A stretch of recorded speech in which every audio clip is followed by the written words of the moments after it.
Hello, नमस्कार दोस्तों। आज हम बात करने जा रहे हैं अकबर के बारे में। आइए देखते हैं, अकबर को पढ़ते हैं। हमने मुगल वंश के 2 शासक देखे। मुगल वंश की स्थापना बाबर ने की 1526 ईस्वी में। 1526 से 1530 तक बाबर ने शासन किया। 1530 से 1540 हुमायूं शासन करता है, बाबर का पुत्र।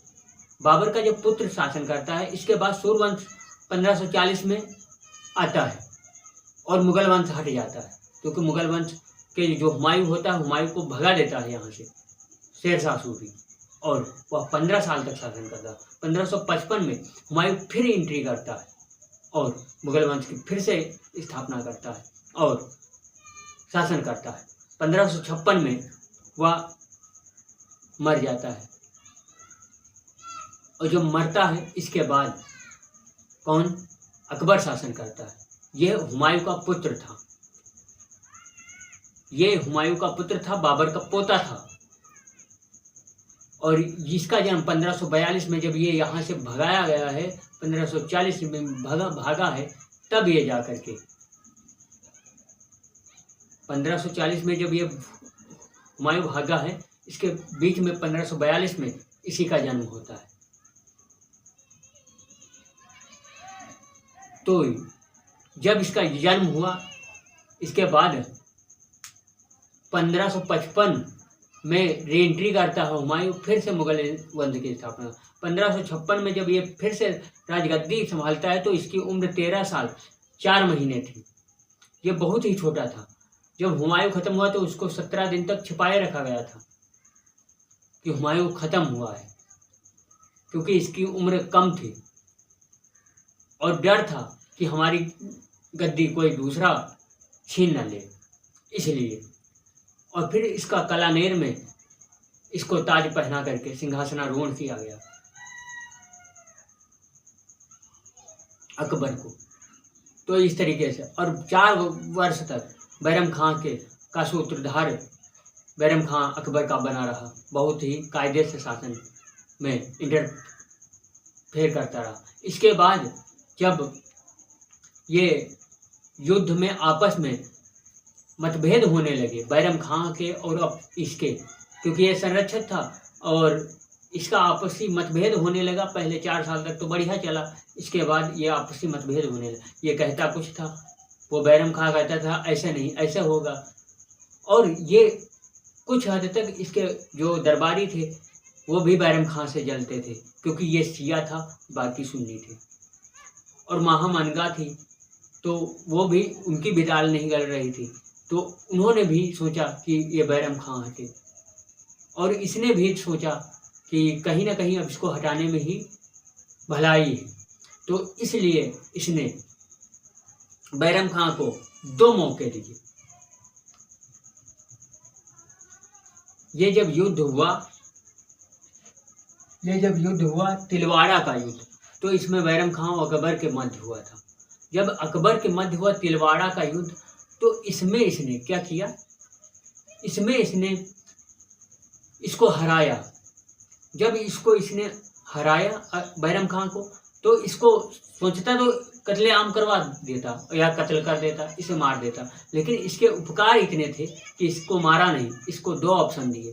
कहा, या तो आप हमारे वजीर के पद से बर्खास्त होकर के आप सेनापति में, या हमारे घर के अंदर या बाहर आप कहीं भी शासन करिए अपने तरीके से, यानी वजीर का पद हटा करके आपको सेनापति वगैरह बना सकते हैं, उसमें आप रहिए, या तो आप मक्का चले जाइए। ये इतना बड़ा पद लिए बैठा था वजीर का। इसने सोचा कि अगर मैं सेनापति या कुछ और बनूंगा तो मेरी इंसल्ट होगी, तो इसने क्या सोचा, हम मक्का जाने का ये फैसला लिया। जब इसने मक्का जाने का फैसला लिया, तो इसने क्या किया, मक्का जब ये जा रहा था, तो अहमदाबाद के पाटन नामक स्थान पर इसकी मुबारक खां इंतजार करता था कि ये इसका कत्ल करा, कि इसको मारेंगे हम। तो वो अफगान शासक था, इसने उसको मारा, इसको कत्ल कर दिया 1560 में। अब 1560 में जब ये बैरम खां मरा, तो इसकी जो पत्नी थी, जो अकबर की चचेरी बहन थी, रिश्ते में बहन लगती थी, उससे उसने शादी की, क्योंकि उसको भी कुछ चाहिए था, क्योंकि बहन थी वो ऐसी वैसी भटकती, इसलिए उसने शादी कर ली और उसके पुत्र अब्दुल रहीम खान खाना को अपने नवरत्नों में भी शामिल कर लिया। तो इस तरीके से इसने शासन किया और 1582 में इसने दीन इलाही धर्म की स्थापना की, दास प्रथा का अंत किया। इसने बहुत अच्छे अच्छे काम किए। 1572 में जब गुजरात विजय इसने की तो इसने पहली बार ये वहाँ क्या देखा, समुद्र को देखा, तो इसकी लालसा हुई। समुद्र को देखा तो इसने नौका विहार भी किया। समुद्र को देख करके इसने पहली बार समुद्र देखा था 1572 में। और 1576 में हल्दी घाटी का युद्ध हुआ महाराणा प्रताप से। और जब महाराणा प्रताप से युद्ध हुआ तो ये क्या किया, ये महाराणा प्रताप को हराता है और ये अपना साम्राज्य विस्तार कर लेता है और बहुत ही अच्छा शासन करता है। इसीलिए कहा जाता है महान सम्राट अकबर। ये पढ़ा लिखा नहीं था लेकिन अच्छा बेहतरीन शासन किया। अनपढ़ होते हुए भी इसने अच्छा शासन किया और इसके नवरत्नों में शामिल ये 9 लोग बहुत ही अच्छे लेवल के थे। बीरबल को जानते ही वो महेश दास नाम है, एक ब्राह्मण परिवार में हुआ था। एक कहावत है, आपने सुना होगा कि राज तो किस्मत से मिलता है अगर बुद्धि से मिलता। राज किस्मत से मिलता है, अगर बुद्धि से मिलता तो राजा अकबर नहीं बीरबल होता। आपने सुना भी होगा कहीं कि अगर राज जो है वो किस्मत से मिलता है, अगर बुद्धि से मिलता तो राजा अकबर ना होकर के बीरबल होता, क्योंकि बीरबल के पास बहुत ही बुद्धि थी। इसलिए 1576 में हल्दी घाटी का युद्ध हुआ, महाराणा प्रताप को हराया गया और विजय हासिल की और इसी में इसने पूरे साम्राज्य का विस्तार कर लिया। इसने गोंडवाना विजय भी किया और जो दुर्गावती थी, दुर्गावती का कहना है कि दुर्गावती जब लड़ाई करती रही, अब सोचा कि हम हार जाएंगे तो उसने अपने सेनापति से कहा दुर्गावती ने कि हमको मार दो। सेनापति ने नहीं मारा तो उसने अपने आप दुर्गावती ने अपने हाथ पेट में चाकू घोंप लिया था। ऐसी घटनाएं हुई इसके शासनकाल में। आइए देखते हैं अकबर को। अकबर 15 अक्टूबर 1542 ईस्वी को बीरसाल के महल में अमरकोट में जन्म हुआ। माता हमीरा बानो, पिता हुमायूं था। शासन इसका 1556 से 1605 ईस्वी तक चला। कलानौर में ही 13 वर्ष 4 महीने में मुगल वंश का ताज इसके सर पे रख दिया गया। पानीपत का द्वितीय युद्ध 5 नवंबर 1556 को हेमू व अकबर के मध्य हुआ। बैरम खां 4 वर्षों तक साम्राज्य का सूत्रधार बना रहा, यानी 4 वर्षों तक काम करता रहा। अकबर ने बहुत चतुराई से काम किया और शिकार के बहाने आगरा से दिल्ली पहुंच गया और दिल्ली से ही फरमान जारी किया कि बैरम खां को वजीर के पद से बर्खास्त किया जाता है और अकबर ने उसके सामने दरबार में या बाहर कहीं भी साम्राज्य की सेवा करने का ऑप्शन रखा और दूसरा ऑप्शन हज जाने का रखा। लेकिन बैरम खान ने हज जाने का विकल्प चुना और यहाँ साम्राज्य में कोई भी काम करने का ऑप्शन नहीं चुना। साम्राज्य की सेवा करने अथवा हज के लिए मक्का जाने का विकल्प दिया। बैरम खान ने हज जाने को चुना। जब वह मक्का जा रहा था तभी अहमदाबाद के निकट पाटन नामक स्थान पर मुबारक खां अफगान ने उसकी हत्या कर दी। अकबर ने बैरम खां की विधवा से, जो रिश्ते में उसकी बहन लगती थी, उससे विवाह कर लिया और आमेर के राजा जो भारमल हैं, भारमल की पुत्री हरखाबाई से भी विवाह किया, क्योंकि आमेर का जो राजा था, इसका अकबर का कहना था कि या तो मुझसे संबंध बनाओ, संबंध रखो, संबंधों से जुड़ जाओ, और या तो फिर मुझसे युद्ध करो। युद्ध करोगे तो पराजित करा करके आपको कुछ नहीं दिया जाएगा। यदि मुझसे संबंध करके कोई काम करोगे तो हम आपको सब कुछ करेंगे। तो इस तरीके से आमेर के राजा भारमल जो थे उन्होंने अपनी पुत्री का विवाह किया और आराम से रहा। ठीक, और फिर हल्दी घाटी का युद्ध हुआ और ये जो मेवाड़ के राजा थे उदय सिंह, जो महाराणा प्रताप के पिता थे, उन्होंने ये सब चुनौती इसकी स्वीकार नहीं की थी। इन्होंने विरोध किया, तभी ये युद्ध हुआ था।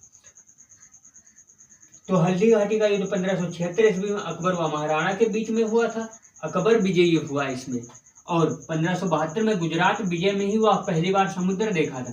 अहमदाबाद में बिना लड़े ही इसे जीता, और इसी विजय से उसने फतेहपुर जो सीकरी है उसमें बुलंद दरवाजा का निर्माण, ये गुजरात विजय के कारण ही बुलंद दरवाजा का निर्माण किया, जो आज भी फतेहपुर सीकरी में विद्यमान है।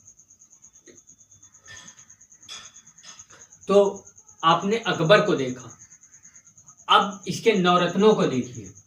अकबर के नवरत्न बहुत ही अच्छे लेवल के थे। बीरबल, महेश दास नाम था बचपन का, सबसे बुद्धिमान व ब्राह्मण परिवार में जन्मा था। कौन? महेश दास, इनका नाम बीरबल था। आपने अकबर और बीरबल की कहानियां बहुत सुनी होंगी। फिर अबुल फजल है, अकबर नामा व आईने अकबरी इन्हीं की ही पुस्तकें हैं। अकबर नामा व आईने अकबरी अबुल फजल की है। तानसेन संगीत सम्राट कहा जाता है। अकबर ने इन्हें कंठाभरण वाली उपाधि दी थी। किसको? तानसेन को। ये सब पूछे जाते हैं एग्जाम में। अब्दुल रहीम बैरम खां का पुत्र था, हमने पहले भी बताया। बाबरनामा का फारसी में अनुवाद किया। बाबरनामा का अनुवाद किसने किया? बैरम खां के पुत्र अब्दुल रहीम खाना ने। मान सिंह जो था अकबर के साम्राज्य विस्तार में महत्वपूर्ण भूमिका निभाई। मान सिंह ने। राजा टोडरमल, सीतापुर तहसील जो जिला सीतापुर है जिसमें हम रहते हैं, वही सीतापुर के पास जो तहसील लहरपुर है उसी के पास ये राजा टोडरमल का जन्म हुआ था। वहाँ के रहने वाले थे और इनकी भूमि में भूमिका बहुत ही अच्छी थी। भूमिका नापने, भूमि सुधार में जो भूमिका थी इनकी बहुत ही अच्छे लेवल की थी। कौन? राजा टोडरमल की। भूमि सुधार में इनकी भूमिका बहुत ही अच्छी तरीके से थी। ये कहाँ के रहने वाले थे? सीतापुर तहसील लहरपुर के। फैजी अबुल फजल के बड़े भाई थे। अबुल फजल के बड़े भाई थे। अकबरनामा पुस्तक लिखी। और हकीम हुमाम अकबर के सबसे बड़े विश्वास पात्र में से थे। हकीम हुमाम, इसीलिए इन्होंने इनको नवरत्नों में शामिल किया था, क्योंकि ये विश्वास पात्री थे। मुल्ला दो प्याजा, ये बुद्धिमानी व वाक्पटुता में सबसे अच्छे थे। कौन? मुल्ला दो प्याजा बुद्धिमानी व वाक्पटुता के कारण नवरत्नों में शामिल हुए, क्योंकि मुल्ला दो प्याजा ये बोलने में भी बहुत अच्छे थे और बुद्धिमान भी थे, इसलिए इनको नवरत्नों में शामिल किया गया। ये नवरत्न आप देख लीजिए: बीरबल, अबुल फजल, तानसेन, अब्दुल रहीम खाना, मान सिंह, फैजी, राजा टोडरमल और मुल्ला दो प्याजा, हकीम हुमाम। ये 9 आपको नवरत्न हैं इनके, अकबर के। सभी से संबंधित जो जो पूछा जाता है वो लिखा हुआ है। अब देखिए क्या इन्होंने दीन ए इलाही धर्म की स्थापना की। दीन ए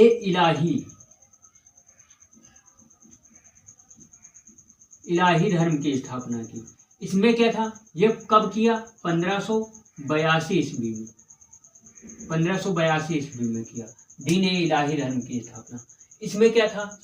इसमें इन्होंने कहा कि हम कुछ भी हो अल्लाह को मानेंगे और एक दूसरे से मिलेंगे तो अल्लाह अकबर या लिल्लाहु करके संबोधन किया जाता था। यह सब दीन इलाही धर्म में हुआ। यह 1582 में था।